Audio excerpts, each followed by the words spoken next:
Today we're doing a job on a 2007 GMC Yukon. We're going to be removing the radiator, changing it out. Everything needs to come out. We're going to disconnect these bolts right here, they're 13s. Pull the hoses. We're going to remove the thermostat, it's down there. It's going to be held in with 2 bolts. I think they're 10 or 12. We're going to disconnect the power steering lines. I mean the transmission lines. They're right there.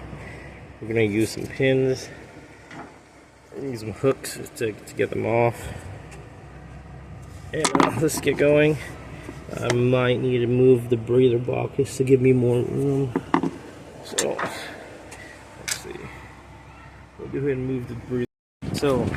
So far we got all the intake and breather box removed. We already started disconnecting our lines. We have the radiator unbolted. We're just going to take off this one and the one at the bottom, that clip right there. We're going to pull it and disconnect with the hook. You pretty much do it like this. You pop that cap off and then you fish that hook with a little cotter pin and you fish it out and you pop it out. And then this one, this hose is kind of hard to get to. So you have to use a special tool to get down to it. But it's always easier to disconnect from the thermostat housing. So we're cool there. Oh, we have another line bolted right there at the bottom. Is a 10mm for the power. It's for the transmission cooler, transmission lines. We're gonna go ahead and bolt it. It's a 10mm, and then it'll be ready to come out. So there's gonna be 2 12mm bolts that's holding it on. Don't forget to disconnect the electrical connectors on your fan. Once you do, it's literally gonna lay forward, and you can just pull it out. Then you're gonna just have the transmission lines hanging out. Don't worry, it's just water coming out. This person was using water. So right now you have enough room to where you can disconnect it from right there. But I'm going to be changing the thermostat. So I'm just going to go ahead and remove it from right here. And then we'll be on our way to go get the radiator and put it in. And pretty much all you'll need is just a 10mm socket and a 12mm socket and pliers. That's how easy it is to change a radiator. So after a bunch of searching around, I was able to find the parts. We're about to pull up right now. I have my little helper who isn't helping as much, but supervising. Whoa. Okay, truck's very messy. But we're gonna clean it up in a bit.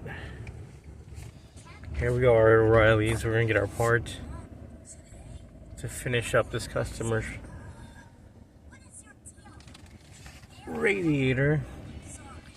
I'm starting to think that maybe our whole engine itself went bad from her driving it, letting it overheat with a bad radiator like that. Look at that boat. That thing is awesome. Why is it so blurry? Why are you so blurry? So, I like your boat. Here we are. Pull up at the O'Reilly's. Let's go ahead and get some parts. Guys, we went ahead and picked up the parts. We got the radiator, the thermostat, a razor blade, 2 jugs of coolant, and we're on the way back to the customer's vehicle to get it finished up. Hopefully all goes well. Hopefully the engine is not blown or giving off compression, which I think it may be, but you know, you never know. Sometimes you get lucky.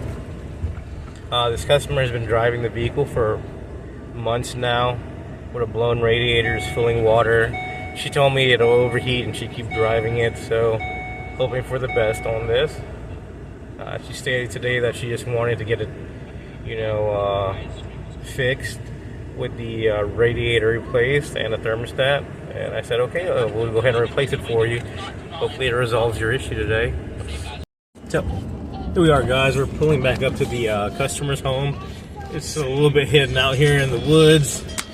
Kind of in a little bit of a sketchy area, but it's okay. We're gonna get this job knocked out. So all in all, the job takes usually about, let's say if you have the parts already, maybe 15 minutes. If you have all your tools laid out and you have everything ready to go. The most it can take is up to 30 minutes. It all really just depends on your skill level.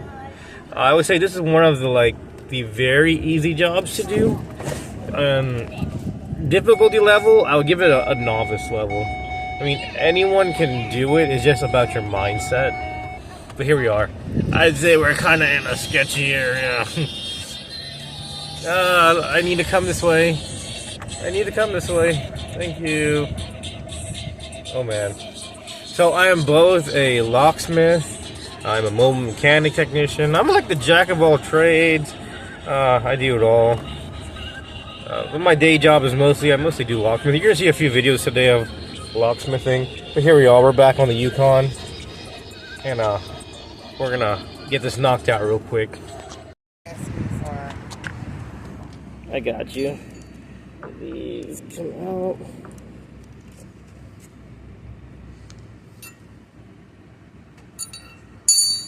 One there. One there.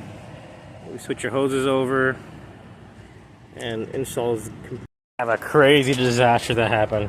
So I went to go take the thermostat housing off, which is held by a 2-bolt. But because the engine was heated so much, the bolt was warped. So what happened is the bolt actually broke off with the impact when I was trying to take it off. So I had to remove the whole complete water pump housing, and I'm gonna have to try and hammer this out. You know, I'm gonna try and turn this out of the housing and put a new bolt in. It's very important that we do this because there's only 2 bolts that hold this thermostat. But I mean, it's easy peasy. Just gonna hammer it out from backwards. It should pop out. We'll put a new bolt in. I'll give you an update here shortly.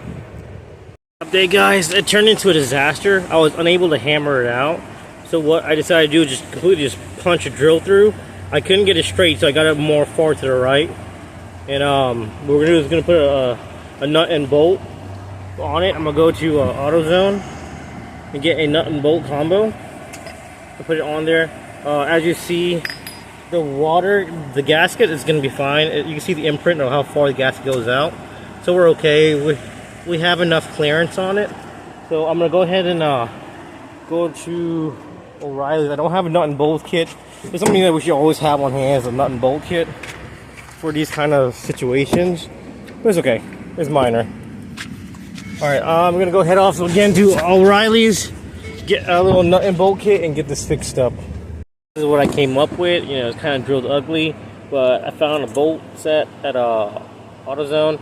I'm gonna put a nut in, and then we're gonna use a double nut on the back side to lock the washer down because the water pump down because of vibration.